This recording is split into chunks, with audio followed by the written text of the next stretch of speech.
Python.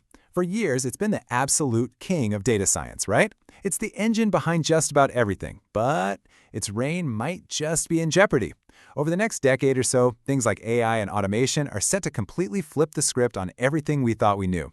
So what does that actually mean for the future of Python? Let's dig in.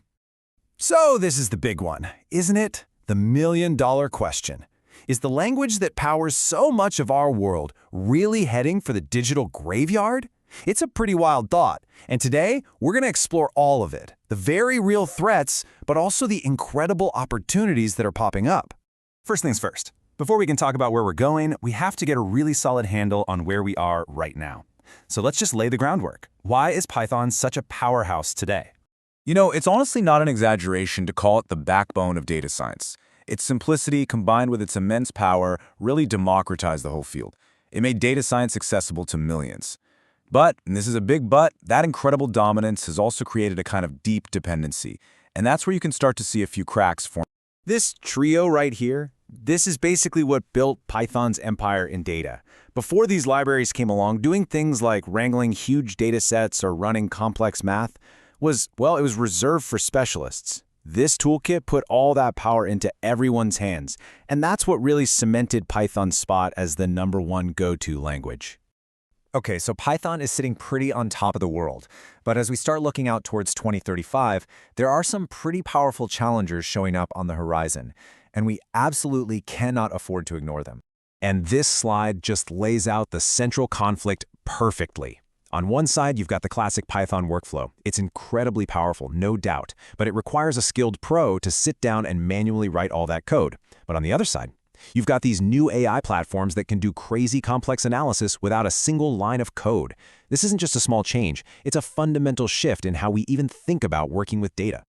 You see, the threat to Python isn't just one thing. It's more like a perfect storm of a few big ones.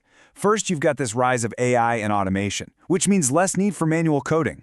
Then, you have some really serious security risks hiding in those open source libraries that, let's be honest, the entire ecosystem is built on. And finally, as data sets get exponentially bigger, Python's own speed limits are really being put to the test. All right, so what if the community just decides to, put its head in the sand and pretend these things aren't happening? What are the actual real-world consequences if we just stand still? Well, it turns into a kind of chain reaction, a domino effect. If you stick with old, familiar tools, your analytical models are just going to get outdated and become less effective. It's inevitable. And before you know it, entire organizations have this huge gap between what they can do and what the world needs them to do. And that, my friends, is a fast track to becoming irrelevant. But here's the twist. This isn't some doom and gloom story about decline. The Python community is one of the most innovative groups on the entire planet. So now, let's flip the script and look at how Python isn't just surviving this challenge, it's actually evolving because of it. This quote just nails it. It perfectly captures the change in mindset that we're seeing. The very things that seem like threats, AI, the cloud, are actually the keys that are unlocking Python's next level of potential. This is the pivot point. This is where Python starts its transformation. Okay, if you take one thing away from our whole chat today, let it be this. The conversation is no longer about replacement, it's all about integration. It's not Python versus AI, it's Python and AI. Python isn't being made obsolete by artificial intelligence, it's becoming the perfect language for working alongside it. And here's the proof. This isn't just theory, it's happening right now. We're seeing AI get baked directly into Python tools to automate all the boring, tedious stuff.